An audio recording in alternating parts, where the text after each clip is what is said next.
Hi there, my name is Steve Gerhardt, and as always, this is the Unagi Observer. Thank you so much for stopping by and watching the video. I always appreciate that you do. This week is not really a review, but just kind of a list of 6 anime that are horror anime that might get you in the mood for Halloween. But before we get into that, I want to talk about anime archaeology a little bit. For those of you familiar with this channel, know that I do with John and Brent over on Anime Archaeology. We talk about old anime, and we do a live stream on Twitch Sunday nights at around 7 o'clock, and we rebroadcast that, so to speak, on the YouTube channel of the same name. Now, as Anime Archaeology suggests, we are looking at old anime, kind of dissecting it and talking about it in great detail. The mission is twofold. One of them is to For people, older viewers like me, who maybe might want to be who get reinterested in a particular anime or style of anime animation, whatever that may be, and we talk about those things for people who are experienced with older anime. The second part of the mission is also to get younger viewers who might be interested in older anime and give them a forum with which to ask us questions and kind of make suggestions of or ask for explanations and things like that, and basically just kind of round out everybody's anime experience by providing this in-depth knowledge. The reason why I'm bringing this up is because we've had a couple people over the past week or so who showed up on the Twitch and kind of misunderstood what we were trying to do. So what we are not trying to do, and I want to make this very clear, is that we are not saying that old anime is the greatest and that the new anime that's out there sucks. No. If you watch this channel, you know that I watch also current anime and enjoy current anime. So if you're thinking that's what we're doing, the answer is no. The real answer is providing information about older anime that might be of interest to people out there in the world. All right, so enough of that. Let's get back to the horror anime. So yes, Halloween, a cosplayer's paradise. A wonderful holiday for you guys. And so I just kind of wanted to give you a list of 6 horror anime that might put you in the mood for Halloween, and maybe, just maybe, you'll cosplay as one of the characters in these. Again, this is not a, this is the best. These are just ones that I happen to enjoy that maybe perhaps you might enjoy. So if you have a particular horror anime that's not on this list and you want people to know about it, put down below. No trolling. Okay, no trolls. And so why don't we just go ahead and jump right on in. Mars Red. Let's start with Mars Red. This is a really kind of interesting horror anime series. It originally started as a stage play reading. Like, they got on stage, had a script, and they read it off. And then someone said, you know what, this might make a good manga. So it started in January 2020 and ran until about July 2021. The anime series, I think it's about 13 episodes, came out in 2023. We happened to watch it here at the first episode at a watch party a while ago, and I continued watching it, and I enjoyed it. So what's interesting about it is that it is set towards the end of the Taisho era, and so this kind of falls under that unique little genre of anime of Taisho era anime. And one of the interesting things about the Taisho era, I'm going to try to do this as quickly as possible because this is actually a panel topic, and I can go on for the next hour and a half. But basically, the Taisho era is basically the small snapshot of Japanese history. It lasts from about 1914 to about 1926, so about 25-year period. Very short period. The Taisho emperor was a sickly guy and he died. His reign wasn't very long. But what the interesting thing about the Taisho era is that it is the culmination of the Meiji Restoration, which basically modernized Japan. So here we are in a period of time, real life Japan, where modernization, Japan is very much in go mode and is keeping up with the rest of the world in terms of technology and things of that nature.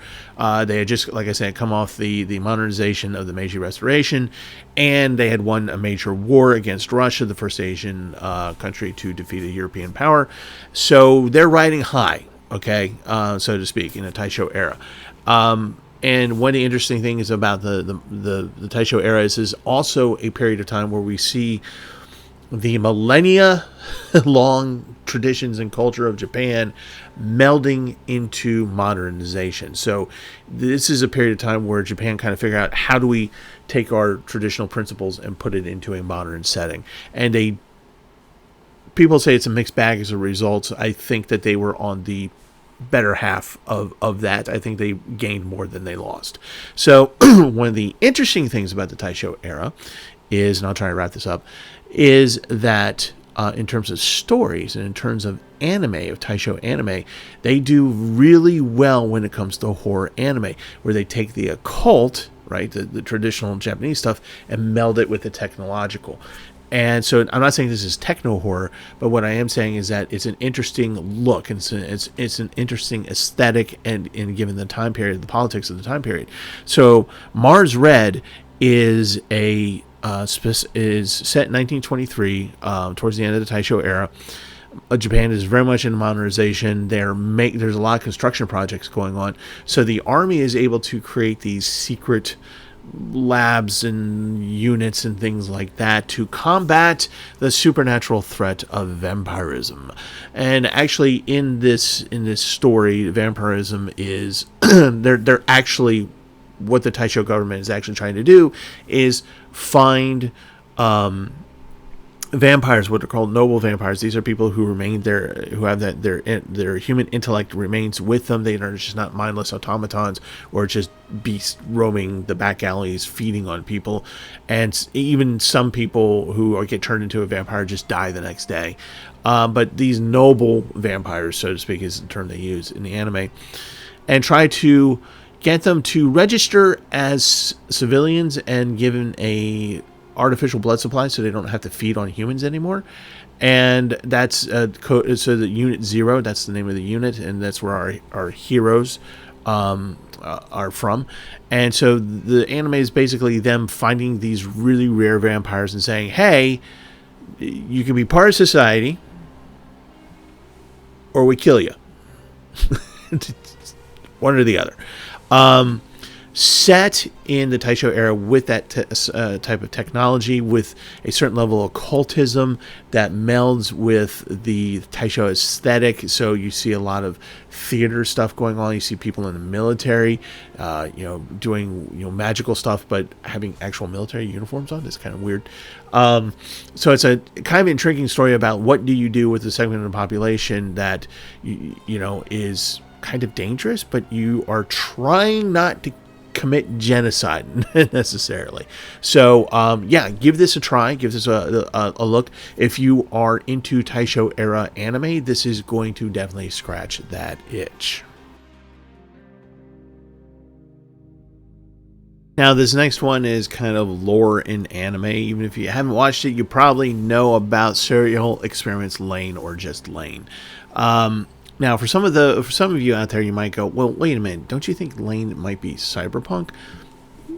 Yeah, actually I do. But I think there's a horror element to this.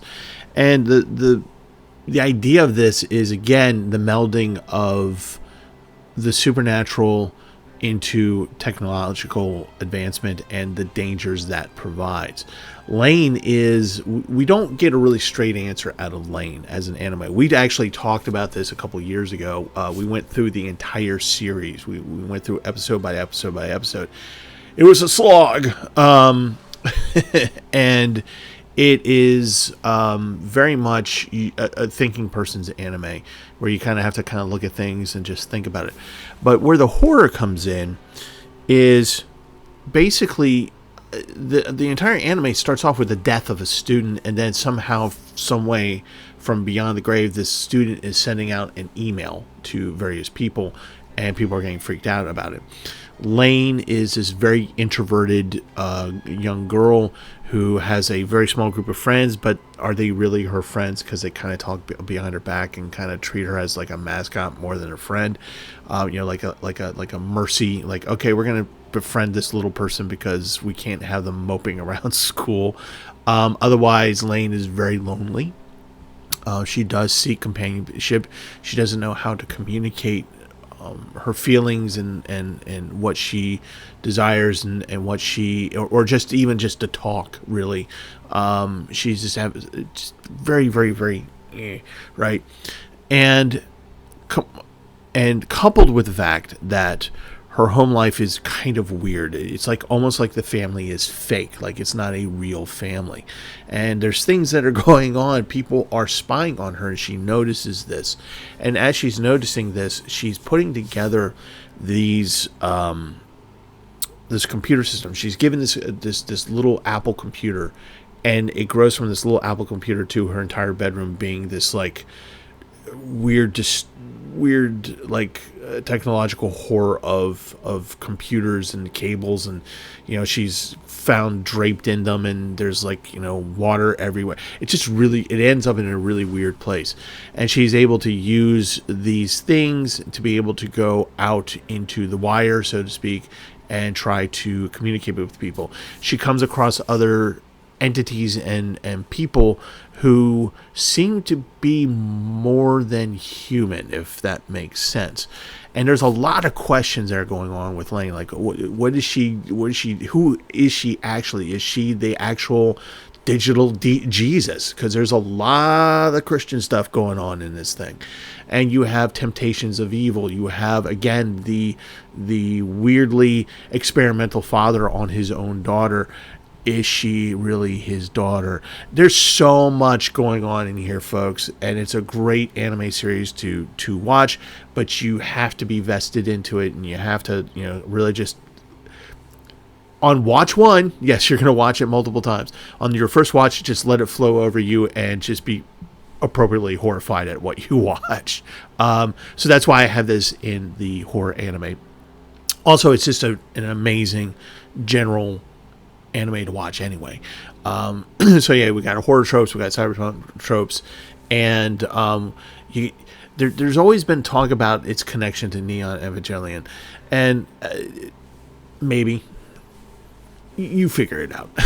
Anyway, great anime. Give it a watch anyway, even if it's not a horror anime that you might want to watch. That didn't make sense, so I did it. So anyway, just watch it. Hellsing, not Hellsing Ultimate, but Hellsing, a personal favorite of mine.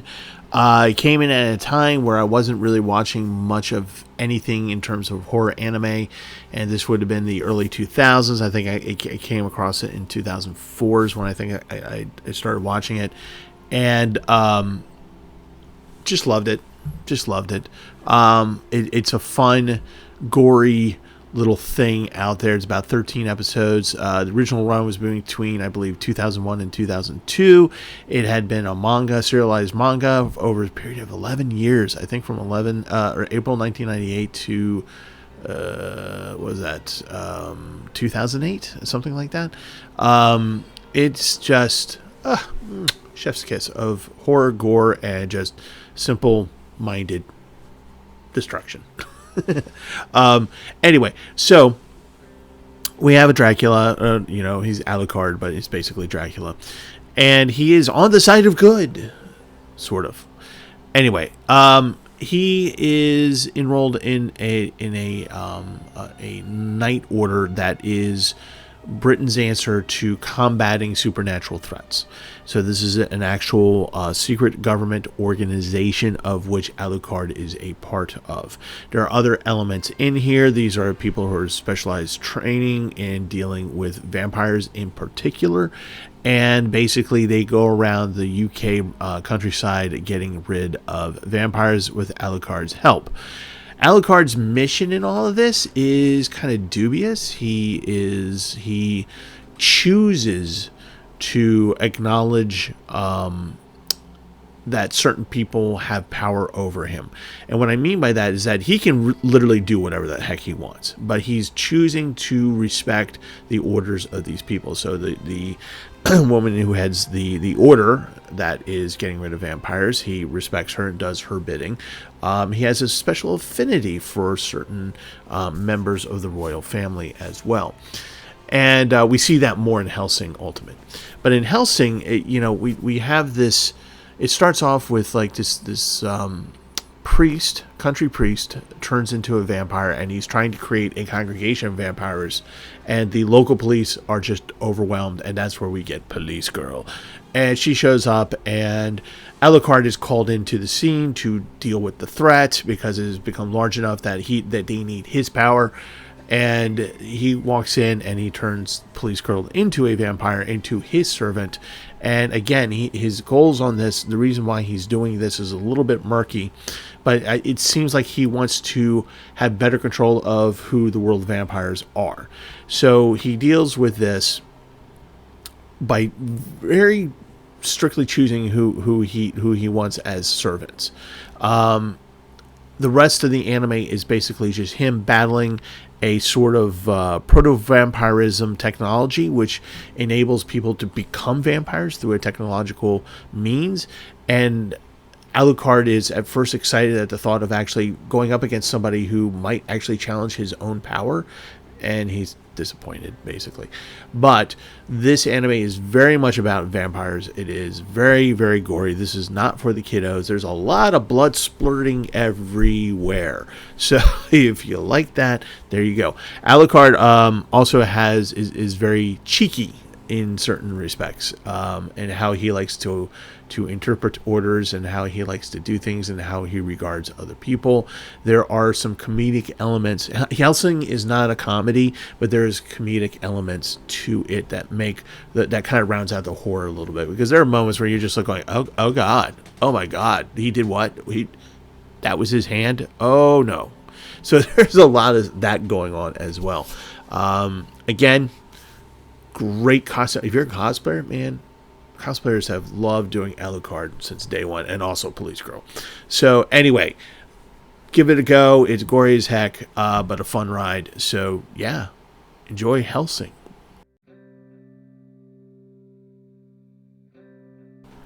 The Curse of Kazuo Umetsu. Boy, is this a horror anime. Is it? So it came out in 1986. The actual real life Kazuo Umetsu is a horror manga artist. He's a horror mangaka, and his style of art is very unique. Once you see it once, you always be able to identify what he has done. As far as I know, he's still alive. I think he's like 88, 89 years old. Dude wears like red striped shirts all the time. Like that's his thing. That's one of his things. Anyway, so over the years he has done horror manga, and what's interesting about him is that he takes traditional folklore Japanese horror stories, and he uses that style of art in the manga, meaning that he doesn't shy away from body horror or things of that nature. So things are meant to be horrific. You're meant to look at it and go, oh no. You're meant to have that reaction. And so it's not done in a at the time, which would have been at his heyday, probably late 70s to 1990, I think. Most other horror manga didn't go that route, right? There was like a lot of stuff was inferred. If it was particularly violent, it fell into the Goro category, which meant that it's harder to find. He was able to thread that needle, go that line of what was appropriate for readers, but still get across the horribleness of the horror. So this particular movie is based on, of course, on one of his, on a couple of his stories that he had put into his manga, years before, and it's a two-parter. It's only two stories, And the first one is the curse of Kazuo Umetsu, which is this young lady in school. This other girl comes in, new transfer student, very pretty. All the boys are all about this girl and not her anymore. So she's kind of just mad about this a little bit.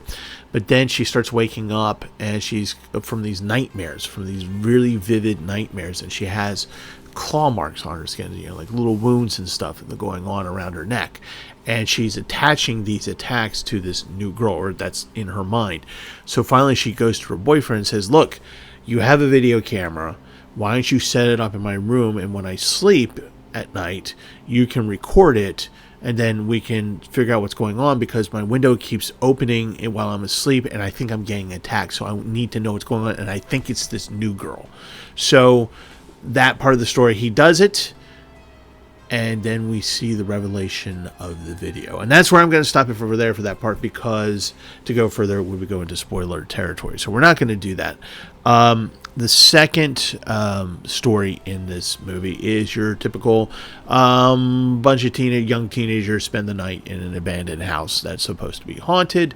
They go in, they do the thing, and of course, as the trope goes, the doors shut and lock and they're trapped inside. Can they get out? Will they make it? And of course, it has all the trappings of Umetsu's drawings and body horror and just really disgusting things happening, and dead bloated kids, and so there you go. And this is very much a horror movies anime. If you're a fan of horror movies in general, you're gonna like this anime. I think this is gonna do it for you. I also encourage people to watch it simply because of the style of the animation, the character designs, and things like that. It's very, very unique to this one particular mangaka, Kazuo Umetsu. So please give it a go. It is a little bit hard to watch in certain places, just because it's just so like. I don't want to spoil it, but there has throat fangs. We're gonna leave it at that. Throat fangs. All right. If that doesn't make you want to watch this movie to see what the heck I'm talking about, throat fangs, then I don't know what will. Give it a try. I think you'll enjoy it. If you're a horror enthusiast, you're definitely gonna like this one. All right, another anime that you may or may not have watched, but you certainly know of what it is. Perfect Blue, directed by Satoshi Kon. So, what to say? If you want to watch a psychological horror / thriller, this is the one. This is what Satoshi Kon's wheelhouse is. It's talking about what is reality, what's going on in a person's mind, what are breaking points, how do you save yourself, how do you deal with change, how do you deal with a society that doesn't want you to change. A lot of people talk about Perfect Blue as being a sort of a discussion piece on the problems of the idol industry. And while that is certainly true, there are, he does talk about that in the movie. This is really a psychological horror / thriller. Mia is a pop idol singer who's making the transition to becoming an actress. No matter where you are in the world, that's not an easy thing to do. In Japan, with the idol industry, that is particularly a hard thing to do because your fans are very rigid in what they want from you, right? So it's kind of exploring that idea and going into the fact that as she is going into this new turn in her career, she is experiencing a lot of the turmoil that comes with that, and her agency is trying to shield her. They're not doing a great job of it, and so she's feeling the stress. She's getting all the negativity that's being thrown her way. So at what point does she break? And then murders start happening, and she's starting to question what's going on because things are happening that she doesn't understand. Like, okay, how did my fish die? I just fed him like 10 minutes ago. or, how does this person know what's going on inside of my room? I don't get it. This comes out, this movie was released in 1997, so we're talking about the beginnings of the internet and stuff like that as we know it. So Mia is kind of a little dumb when it comes to computers, and her manager kind of has to help her out a little bit.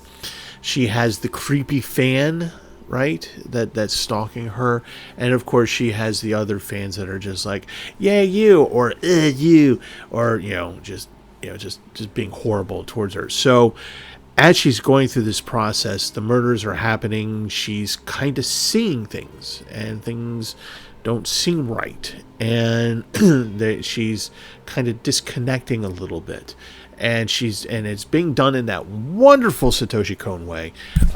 Whoops, as I almost knock over my mic. And it's being done in that wonderful way where you just don't know, right? Is she doing the killing? Is it the stalker dude? Is it who? What's going on here? And then of course we get the twist ending, of course. And if you haven't seen it, if you I almost want to say what the ending is simply because it's been around for so long, since 1997. But I don't want to spoil it for those, in case there might be a handful of you out there who have not yet seen this movie. Please watch this movie. Please rent it. Watch it. You can find it just about anywhere. If your local art house actually happens to throw it up on the big screen in the movie theaters, watch it in that fashion, because it is amazing to watch it in a movie theater. So if you have the opportunity to do that, please do that. Again, wonderful movie. Satoshi Kon, when I was making this list up, I had put up so many of his other stuff on this list of horror anime. I'm like, no, this can't be the Satoshi Kon list. It has to be a horror anime list. So, I had Paranoia Agent on the list at one point, as well as Perfect Blue. Another anime you should watch. Anyway, it is based off of a book by the similar name, Perfect Blue, Complete Metamorphosis, which is a light novel. I did read it recently. I did a review on it recently. Oh my gosh, that was just something. It's loosely based on that book. The book goes in a completely different direction at a certain point. But you'll definitely see the similarities between Satoshi Kon's movie and this light novel. So if you are an adult, can't be a kiddo, and read this light novel. If you're an adult, get the light novel and be appropriately horrified at what happens inside of it. It's a quick read. And then compare it to the movie, because it's a very, very interesting comparison. So Perfect Blue, Satoshi Kon from 1997, one of his better-known works, and probably some people would argue his magnum opus, so to speak. So, yeah, definitely give this one a watch. Alright, the last anime on this list, again, this is not a comprehensive list, this is just 6 I think you might happen to enjoy, and so please give them a try. There's a whole lot of other horror anime out there that are just as good. These are just the ones that I just happened to pick. But this last one, I did a review just recently. As a matter of fact, it's the video prior to this one. And yes, it is Dandadan. This is a wonderful, actiony, frenetic horror anime. It deals with the occult, particularly with ghosts, yokai, and UFOs. So the two main characters, this girl who's unlucky in life with love and is trying to find a guy who is similar to her screen idol that she completely adores, and a poor nerd otaku kind of guy who is into UFOs and has no friends and gets picked on quite a lot. And this girl happens to see it. She's having a bad day and she wants to do something nice, and she helps this guy out. But it devolves eventually into an argument between the two of them as to what is more real, UFOs or ghosts. And so they make a challenge to each other. The guy says to the girl, "You go to this hospital where UFO sightings have been known to happen." And she goes, "Okay, well, you got to go to this tunnel and stay the night there." And because there's this yokai that lives in there called the Turbo Granny, so just you do that. And so they do the challenge, and as they're talking to each other on the phone, One comes across a yokai turbo grand, the other one comes across a UFO, and things ensues, and they have an awakening of powers and a giving of powers, and the rest of the series is thus far dealing with those issues. Actually, I'm on the episode where the guy who believes in UFOs and didn't believe in yokai is cursed by the Turbo Granny, and they're trying to lift the curse. That's where they're at right now in the series. So if you want a more, if you want a review of that, please see the previous video. The link will be down below if you want to check that out. The animation is great. It's one of those things that's like, when Fully Cooley came out, a lot of people were just like, wow, this animation is really fresh. You're going to have that same reaction with the animation of Dandadan. It's really fresh, and it's just very pleasing to the eye, so to speak. Again, there are no dull moments in this so far that I've been able to detect. A lot of action, action, action, action. So if you're a shonen kind of guy or gal, this is gonna be in your wheelhouse, and you're gonna have these other horror elements added into it. So I can't see how people won't enjoy this. This is kind of like Chainsaw Man to me. I've already talked about Chainsaw Man in the past, but it's just kind of like one of those things where it's just this surprise. People just like it, you know. It's because it just scratches so many itches, I guess. So yes, Dandadan. It is streaming. You should be able to find it and have fun watching it, because it is a fun watch. It is not dull by any stretch of the imagination. So enjoy it.